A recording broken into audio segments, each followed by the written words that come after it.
Welcome back news at 11 میں ایک دفعہ پھر آپ کو خوش آمدید کہیں گے۔ یہاں پر علی صاحب ہم بات کریں گے اسٹاک ایکسچینج کے حوالے سے کہ مسلسل 6 روز تیزی کا رجحان جو ہمیں دیکھا جا رہا ہے اور کاروباری ہفتے کے 2 روز بھی پاکستانی اسٹاک مارکیٹ میں مثبت تیزی کا رجحان دیکھا جا رہا ہے، تو اس کے بارے میں کیا کہیں گے آپ؟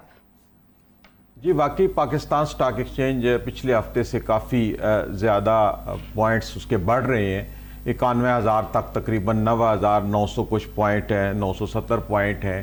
یہ ایک مثبت بات ہے کہ پاکستان کے اندر جو سٹاک ایکسچینج ہے، بیسیکلی سٹاک ایکسچینج کیا ہے؟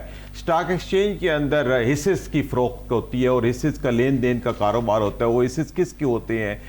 پبلک لمیٹڈ کمپنیز کے جو کاروباری ادارے، وہ انڈسٹریل یونٹس ہیں، وہ ٹریڈنگ یونٹس ہیں یا پاکستان کے اندر کام کر رہے ہیں، وہ اپنے حصص فروخت کرتے ہیں سٹاک ایکسچینج کے اندر۔ پہلے سٹاک ایکسچینج علیحدہ علیحدہ ہوتے تھے، کراچی کا، لاہور کا، اسلام آباد کا، اب ان کو اکٹھا کر کے پاکستان سٹاک ایکسچینج کر دیا گیا ہے۔ تو یہ ایک بہت مثبت رجحان ہے کہ اس سے یہ آئیڈیا ہوتا ہے کہ پاکستان کے اندر اس وقت معیشت جو ہے وہ ایک پازیٹیو سائڈ پہ جا رہی ہے۔ اب دیکھنا یہ ہے کہ جب یہ سٹاک ایکسچینج کا 100 انڈیکس جو ہے یہ بڑھتا ہے، اب بڑھتا ہے تو اس کا یہ مطلب نہیں کہ آپ کے جو کاروباری حجم ہے اوورآل وہ بڑھتا ہے۔ یہ بیسیکلی ایک فلور ہوتا ہے جہاں پہ ٹریڈنگ ہوتی ہے، اور اس ٹریڈنگ کے دوران جو وہاں پہ کھلاڑی ہوتے ہیں جنہوں نے سٹاک ہولڈ کیا ہوتا ہے مختلف کمپنیز کا، وہ کسی ٹائم پہ اس کو اسپیکولیٹ کرتے ہیں، کبھی کم کرتے ہیں، کبھی زیادہ کرتے ہیں۔ تو عام طور پہ اس کو ایک مثبت اشاریہ ضرور سمجھا جاتا ہے کہ آج سٹاک ایکسچینج جو ہے اس کا 100 انڈیکس بڑھا ہے، آج کم ہوا ہے، تو یہ سمجھا جاتا ہے جیسے کوئی ملک میں ایسی کوئی صورتحال پیدا ہوتی ہے، کوئی پریشانی کی، تو یہ سٹاک ایکسچینج ڈاؤن چلا جاتا ہے۔ پھر اسی طرح کوئی اچھا کام ہو جاتا ہے، کوئی کہیں سے انویسٹمنٹ آ جاتی ہے، کوئی ایسی فیوریبل چیز ہو جاتی ہے انڈسٹری کے لیے، تو وہاں پہ رجحان بڑھ جاتا ہے۔ ہوتا یہ ہے کہ یہ چونکہ ایسز ہیں، ان کا کاروبار وہاں پہ کیا جاتا ہے، لیکن اس کا ڈائریکٹلی انڈسٹری کے اوپر یا پاکستان کی جو کاروباری معاملات ہیں اس کے اوپر اس طرح ڈائریکٹلی کوئی اثر نہیں پڑتا۔ اب دیکھنا یہ ہے کہ یہ سٹاک ایکسچینج کے بڑھنا ایک مثبت تو سی کے ثابت ہو رہا ہے، لیکن یہ دیکھیں کہ پاکستان کے اندر جو انڈسٹری ہے وہ نہیں چل رہی، کاروبار نہیں چل رہا، اوورآل ہماری ایکسپورٹس بند ہو گئی ہیں، ہمارے کاروباری حالات دن بدن ڈاؤن ہوتے جا رہے ہیں، اور اس وقت یعنی انڈسٹریل یونٹس بند ہو رہے ہیں۔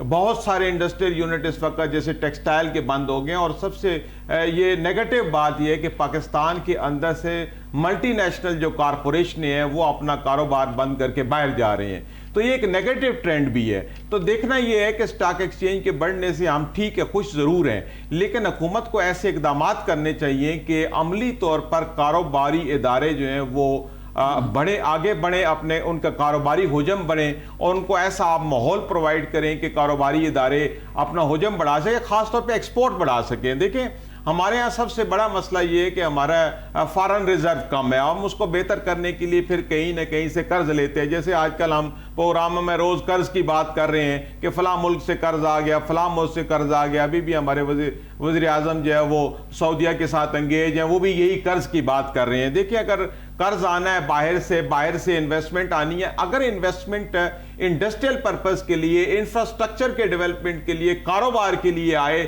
اگر فارن انویسٹر آئے وہ یہاں پہ انڈسٹری لگائے، کاروبار کرے، یہ ایک پازیٹیو بات ہے۔ لیکن اگر باہر سے آپ ڈیولپمنٹ کے لیے قرضہ اٹھاتے ہیں، سڑکیں بنانے کے لیے قرض اٹھاتے ہیں، اور قرضے واپس کرنے کے لیے قرض اٹھاتے ہیں، تو باہر سے اگر ڈالر آتے ہیں تو اس کے نتیجے میں اگر کوئی اس قسم کے مثبت اشاریے آتے ہیں تو وہ کوئی وقتی طور پہ تو خوشی کا باعث بنتے ہیں، لیکن حقیقت میں اس کا کوئی ہمارے کاروباری حجم سے کوئی لین دین نہیں ہوتا۔ تو بہرحال اس وقت حکومت وقت کی سب سے بڑی جو ذمہ داری یہ ہے کہ چونکہ انڈسٹریل سیکٹر ہمارا بالکل بیٹھا ہوا ہے، کاروباری لوگ شدید پریشان ہیں، تو ایسے اقدامات کرنے چاہیے کہ پاکستان کے اندر کاروبار کو فروغ ملے، بے روزگاری کا خاتمہ ہو، چونکہ آپ کو پتہ ہے کہ اس وقت اسٹریٹ کرائم بہت بڑھ رہا ہے۔ کیوں بڑھ رہا ہے؟ کہ بے روزگاری بہت زیادہ ہے، لوگوں کو پاس کرنے کو کچھ بھی نہیں ہے۔ آپ دیکھیں کہ ایون جیسے میڈیا انڈسٹری بہت زیادہ اس سے متاثر ہو رہی ہے، کیونکہ کاروبار ہی نہیں ہوگا تو کہاں سے ایڈورٹائزمنٹ آئے گی؟ اگر ایڈورٹائزمنٹ نہیں آئے گی تو ہمارے میڈیا کے ادارے کیسے چلیں گے؟ تو اوورآل ملک کے اندر جو صورتحال ہے، ٹھیک ہے ہم یہ سٹاک ایکسچینج دیکھ کے تو کہہ دیتے ہیں کہ مثبت اشاریے ہیں، لیکن عملی طور پر پاکستان کے اندر جو کاروباری ماحول ہے وہ بہت زیادہ ڈپرائیوڈ ہے، بہت زیادہ ڈپریسڈ ہے، اور اس کی مکمل اوور ہالنگ کی اور بیل آؤٹ پیکج کی ضرورت ہے. خاص طور پہ ٹیکسٹائل انڈسٹری جو ہے وہ ایک ٹیکسٹائل انڈسٹری کے اندر 8,000 10,000 12,000 تک بھی ملازمین کام کرتے ہیں. جو آپ فیصل آباد میں جا کے دیکھیں کہ جو حالات ہیں وہاں پہ بے روزگاری کے, اور اتنا بڑا انفراسٹرکچر ہے ہمارے یہاں ٹیکسٹائل کا, ورلڈ کلاس ہمارے پاس انفراسٹرکچر ہے, لیکن سارا بند پڑا ہوا ہے. تو اس کی جو حصص ہیں وہ ان کو دیکھیں کہ اس وقت اصل تحقیق یہ کی جانی چاہیے کہ جو بازار حصص ہے, جو سٹاک ایکسچینج ہے, اس کے اندر کس انڈسٹری کے جو حصص ہے وہ بالکل ڈمپ ہو گئے ہیں, ان کے ریٹ بالکل کم ہو گئے ہیں, اور جن لوگوں نے اس کے اندر سرمایہ کاری کی ہوئی ہے. بیسیکلی سٹاک ایکسچینج کے اندر کسی بڑے ادارے کی کوئی وہ انویسٹمنٹ نہیں ہوتی. زیادہ تر جو انویسٹمنٹ ہوتی ہے وہ عام آدمی کی ہوتی ہے, عوام کی ہوتی ہے. عوام نے حصص خریدے ہوتے ہیں, کسی کے پاس 1,000 پڑے ہیں, کسی کے پاس 5,000 پڑے ہیں, کسی کے پاس 10,000 پڑے ہیں, کسی کے پاس چند حصص پڑے ہوتے ہیں. وہ حصص لیتے ہیں اور پھر وہ یہ تو ایک ٹریڈ ہے نا, جس سے چند لوگ فائدہ اٹھاتے ہیں جو وہاں پہ حصص کا کاروبار کر رہے ہوتے ہیں. بیسیکلی جنہوں نے یہ شیئر خریدے ہوتے ہیں وہ تو ڈیویڈنڈ کی انتظار میں ہوتے ہیں کہ سال کے بعد وہ جس کمپنی کے حصص اس نے ہولڈ کیے ہوتے ہیں, ایک عام آدمی نے, ایک عام چھوٹے انویسٹر نے, وہ یہ سوچ رہا ہوتا ہے کہ جس انڈسٹری کے حصص میرے پاس ہے وہ سال کے آخر میں کتنا منافع ڈکلیئر کرے گی, اور اس منافع میں سے مجھے کیا آئے گا, میرا ڈیویڈنڈ کیا ہوگا. جب ہولڈر جتنے بیٹھے ہوئے ہیں جو اصل انویسٹر ہے وہ اس کو کوئی منافع نہیں ملنا انڈسٹری کے اندر سے, تو پھر اس اتنے بڑے کاروبار کا کوئی فائدہ نہیں ہے. اچھا فضل صاحب, مجھے یہ بتائیے گا کہ اسٹاک ایکسچینج میں اتنا یکدم بوسٹ کیسے آیا, کیا کہیں گے اس کے بارے میں؟ اچھا, میری نظر میں اس کی 2-3 وجوہات ہو سکتی ہیں. ایک تو پاکستان کو دھڑا دھڑ چائنا سے, سعودی عرب سے, فلاں ملک سے قرضہ مل گیا ہے, اور دوسرا میں یہ سمجھتا ہوں کہ 3-4 روز میں 5-6 روز میں جس طرح سے پاکستان میں عدلیہ میں تبدیلی آ رہی تھی, ہم عموماً یہ کوٹ کرتے ہیں, ہم کہتے ہیں کہ چرچل نے, ونسٹن چرچل نے, برطانوی وزیر اعظم نے ایک موقع پر کہا تھا جب جنگ عظیم چل رہی تھی, دوسری جنگ عظیم, انہوں نے کہا تھا کہ کیا برطانیہ میں جب ان کو بتایا گیا کہ دشمن ہمارے گھر میں پہنچنے والا ہے, قبضہ کرنے والا ہے, تو اس کی طرف سے کہا گیا کہ کیا انصاف ہو رہا ہے, عدالتیں کھلی ہیں, کوئی مسئلہ تو نہیں ہے انصاف کی فراہمی میں؟ تو کہا گیا جی بالکل کوئی مسئلہ. انہوں نے کہا پھر دنیا کی کوئی طاقت ہمیں شکست نہیں دے سکتی. چرچل کو کوٹ کرنے کے علاوہ, چرچل کو ہم کوٹ نہیں کرتے, ہمارے لیے ہمارے حضرت علی کرم اللہ وجہہ کا فرمان موجود ہے جو اس سے کہیں بڑھ کر ہے. چرچل کے کہنے کے حضرت علی کرم اللہ وجہہ کی طرف سے فرمایا گیا تھا کہ کفر کا معاشرہ چل سکتا ہے, ظلم کا معاشرہ نہیں چل سکتا. تو پاکستان میں جس طرح سے فضل صاحب جیسے بات کرتے ہیں سوشل میڈیا پر ہم دیکھ رہے ہوتے ہیں اس خبر کو, پر انٹرنیشنل لیول پر ہم اس خبر کو دیکھ ہی نہیں رہے ہیں, ہم سن ہی نہیں رہے ہیں, کیا کہیں گے اس کے بارے میں آپ؟ ہاں, تو یہی میں بات کر یہ میں اسی طرف آ گیا کہ ہمارے ہاں جس طرح سے عدل کا قتل کیا جا رہا تھا پہلے, اس میں بڑی ایک حوصلہ افزا امید پیدا ہوئی ہے. جس طرح سے نئی عدالت آ گئی ہے, جیسے یحییٰ آفریدی صاحب آ گئے ہیں, سارے ججوں کو انہوں نے اکٹھا کر لیا ہے. میں سمجھتا ہوں کہ ایک یہ بھی مثبت اقدام ہے پاکستان کے لیے کہ سارے جج صاحبان اکٹھے ہو گیا اور لوگوں کا اعتماد بڑھا ہے کہ اب پاکستان میں پاکستان میں بالکل درست انصاف مہیا ہوگا, فراہم ہوگا. اور اس کے علاوہ جس طرح سے ہمارے جناب وزیر اعظم صاحب پاکستان سے باہر جا رہے ہیں, مریم نواز شریف صاحبہ پاکستان سے باہر گئی ہیں, میاں نواز شریف صاحب پاکستان سے باہر گئے ہیں, ان کے باہر جانے سے بھی لوگوں کو پاکستان میں ایک بہت بڑا اعتماد ہوا ہے. میں یہ نہیں کہتا کہ یہ اعتماد ہوا کہ یہ چلے گئے تو پاکستان بڑے اچھے طریقے سے چلنے لگ پڑا. میں یہ کہتا ہوں کہ یہ لوگ باہر گئے ہیں تو پاکستان میں کچھ لانے کے لیے گئے ہیں, پاکستان میں کچھ آئے گا.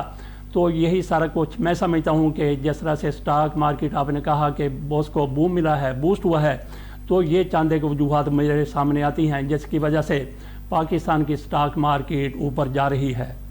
جی تو آسما آپ کا کیا موقف ہے, کیا کہیں گی اس کے بارے میں آپ؟ دیکھیے آپ کی جو اسٹاک مارکیٹ ہوتی ہے نا, جیسے سر نے کہا کہ یہ بہت سپرفیشل اس کی ریڈنگ ہوتی ہے. یہ جب بھی جیسے ابھی صاحب نے جیسے ابھی سر نے کہا کہ آپ کی جیسے تھوڑا سا ایٹماسفیئر بہتر ہونے لگا, ایک جوڈیشری اپنی تھوڑی سی گراؤنڈ لوگوں کو نظر آنے لگا کہ جوڈیشری کی تھوڑی سی گراؤنڈ فارم ہونے لگے, تو وہ پھر اس کے مطابق گیس کرتے ہیں. آپ کی زیادہ چل رہی ہے اور آپ کے لوگ آپ کے اسٹاک کو واپس مارکیٹ میں ڈال نہیں رہے, سیل نہیں کر رہے. یہ بہت سپرفیشل ایک آپ کے انڈیکیٹر ہوتا ہے. اس کا امپیکٹ فار شارٹ ٹرم تو آپ کی اکانومی پہ آتا ہے کہ آپ کو ایسا محسوس ہوتا ہے جیسے کچھ بہت پازیٹیو ایوالو ہونے والا ہے, اور یہ اکثر ان مینی کیسز یہ اس ڈائریکشن میں جاتا بھی ہے. لیکن ہمارے مسئلے تھوڑے اس سے ڈیپ روٹڈ ہیں. ہماری اکانومی کے مسئلے ایسے نہیں ہیں جو اس طرح سے شارٹ سائٹڈ ڈیٹا کو لے کے ہم اسے جج کر سکیں. ہمارے پاس ابھی بھی ہم بہت ہی ونڈریبل ہے پولیٹیکل ہمارا جو سینیریو ہے وہ بہت زیادہ ابھی بھی ایجیٹیٹڈ آپ اسے کہہ لیجیے یا انسٹیبل کہہ لیجیے. پولیٹیکل اسٹیبلٹی آپ کو فار اہیڈ ابھی اس طرح سے نظر نہیں آ رہی. اس طریقے سے ابھی جو ہمارے پاس کنفرنٹیشن بٹوین دا انسٹیٹیوشنز آپ کو ابھی ہم تھوڑا سا پیسیفائی ہوتا دیکھ رہے ہیں, لیکن پچھلے کچھ دنوں میں جیسے ہم نے انسٹیٹیوشنز کو کولائڈ اور کنفرنٹ ہوتے دیکھا, وہ بھی آپ کی انویسٹرز کے لیے کچھ اچھی خبر نہیں ہوتی. پھر آپ نے اپنی کانسٹیٹیوشنل کی بنیاد جو ٹراکٹمی آف پاور ہے اس کو آپ نے بالکل ہلا دیا ہے. اس کو ابھی لوگوں کو سمجھ نہیں آ رہا کہ اب اس کو کس طریقے سے آپ اس کو ریکنسٹرکٹ کریں گے یا کس طریقے سے اسے آرٹیکولیٹ کرنا چاہ رہے ہیں آپ. تو بہت سی ایسی چیزیں ہیں. پھر اس کے بعد ہمارے پاس آپ کے انویسٹر کو ریوارڈ کرنے کے لیے, ریٹرن دینے کے لیے فی الحال ہمارے پاس کیپیسٹی نہیں ہے. ہمارے پاس ایٹریبیوٹس تو ہیں مگر ہمارے پاس ابھی کیپیسٹی نہیں ہے کہ ہم اسے ریٹرن آف انویسٹمنٹ اور ریٹرن آف اس کیپٹل دے سکیں, انفراسٹرکچر دے سکیں, ہم اس طریقے سے اسے ون ونڈو آپریشن دے سکیں. تو ہمارے مسئلے جو ہیں وہ ڈیپ روٹڈ ہیں. یہ ایک اچھا ایٹریبیوٹ ہے. میں اس کی امپیکٹ کو منیمائز نہیں کرنا چاہتی. اچھی خبریں ہمیں ملتی ہی کم ہے, اور اگر کوئی اچھی خبر آئے تو اس میں بھی ہم تھوڑا سا کیا کہتے ہیں دل مار لیں, یہ غلط بات ہے. ہمارے لوگوں کو ایک اچھی ہوپ فل سینیریو بھی چاہیے, لیکن ایٹ دا سیم ٹائم یہ کچھ ایسا ایٹریبیوٹ نہیں ہے جس سے ہمارے کو بہت زیادہ مسئلے حل ہو جائیں گے یا اس وقت کی پرفارمنس کو ہم ریز کرنا شروع کر دیں. گورنمنٹ کا پرائمریلی فوکس جو ہے وہ قرضے جمع کرنے میں ہے. قرضے ہم اور اٹھا نہیں سکتے کیونکہ ہم ادا نہیں کر سکتے, تو وہ ڈائریکشن ان کی بالکل غلط ہے, بالکل ایسٹرے ہے. مسئلوں کا حل ہمارے پاس انویسٹمنٹ ہے. مسئلوں کا حل ہمارے پاس ہماری اپنی انڈسٹریز کو تگڑا کرنا ہے, ہمارے اپنی مڈل کلاس کو امپاور کرنا ہے تاکہ ان کے پاس ڈسپوزیبل انکم ہو, وہ آپ کی اکانومی میں ڈالے, اکانومی کا پہیہ چلے. علی صاحب کچھ کہنا چاہ رہے تھے؟ ٹھیک ہے اسما آپ کا پوائنٹ آ گیا میرے پاس. علی صاحب کچھ کہنا چاہ رہے ہیں آپ؟ میں یہی کہنا چاہ رہا ہوں کہ یہ جو اس طرح کی جو مثبت اشاریوں کی بات کی جاتی ہے نا, اس کا ہماری اکانومی کے اوپر کوئی بڑا امپیکٹ نہیں آتا. یہ ضرور ایک نیوز آئٹم ضرور ہے کہ آج یہ اسٹاک ایکسچینج کے پوائنٹ بڑھ گئے, یہ ہو گیا, اس طرح کی صورتحال پیدا ہو گئی, لیکن اصل میں تو ہمیں اپنی انڈسٹری کو ریوائیو کرنا ہے تاکہ ہماری امپورٹ کم ہو اور ایکسپورٹ زیادہ ہو. جب تک ہم اس فارمولے پہ کام نہیں کریں گے, اب ہمارے ہاں تو وہ بھی امپورٹس ہو رہی ہیں چیزیں جو آلریڈی انڈسٹری ہمارے ملک میں چل رہی ہے. جو انڈسٹری چل رہی ہو کم از کم اس سیکٹر کی امپورٹ گورنمنٹ کو بند کرنی چاہیے. اچھا علی صاحب مجھے یہ بتائیے گا, آسما آپ کا پوائنٹ آ چکا ہے میرے پاس. علوی صاحب مجھے یہ بتائیے گا کہ پولیو کے مخالفین کا مسئلہ کیا ہے اور اسے کیسے نمٹایا جا سکتا ہے, کیا کہیں گے اس کے بارے میں آپ؟ میرا تو خیال ہے جہالت ہی ہے اور تو کوئی مسئلہ ہے نہیں. دیکھیں ایک مرض ہے, پولیو ایک مرض ہے, یہ کوئی متھ نہیں ہے, یہ کوئی سماجی مسئلہ نہیں ہے, کوئی سیاسی مسئلہ نہیں ہے, کوئی مذہبی مسئلہ نہیں ہے, یہ ایک بیماری ہے. سمجھ لیں ایک بیماری ہے. اب بیماری جو ہے یہ وائرل بیماری ہے, وائرس سے ہوتی ہے, اور اس کو ختم کرنے کے لیے حکومت پاکستان نہیں بلکہ اقوام متحدہ نے بھی ٹل لگا لی ہے. ہر طرح کی یہاں پہ فنڈنگ ہو چکی ہے. اور اگر آپ دیکھیں کہ ای پی آئی جو ہے, یہ ایمونائزیشن پروگرام جو ہے, اس کی آپ گاڑیوں کا حساب نہیں, اس کے اندر عملے کا حساب نہیں ہے. اتنا بڑا یہ انفراسٹرکچر ہے کہ پورے پاکستان کے اندر لاکھوں لوگ اس کے اندر انوالو ہیں, اور آپ دیکھتے ہوں گے کہ آئے دن ایک کمپین چلتی ہے. حالانکہ اگر ایفیکٹیولی ہو تو ایک کمپین کافی ہے کہ آئے اور اب بچے کو آپ دے گے قطرے, نیکسٹ پھر آئے 3 ماہ بعد پھر آپ بچے کو دے جائیں, تو جو یعنی نوزائیدہ بچے ان کو دے جائیں, پچھلوں کو دینے کی ضرورت نہیں ہے. لیکن چونکہ اس کے کئی ایک مسائل ہیں, یہ ایک مسئلہ نہیں ہے, لیکن سب سے پہلے چونکہ یہ اس کے خلاف کمپین چلتی ہے, میں اس کے اوپر بات کروں گا. تو اب اس کے اوپر پولیو کے قطرے پلانے والوں کے اوپر حملہ کرنا بیسیکلی پاکستان کے اوپر ہی حملہ ہے, پاکستان کی صحت کے اوپر حملہ ہے, ہمارے عوام کے اوپر حملہ ہے, بلکہ ہمارے مستقبل پہ حملہ ہے.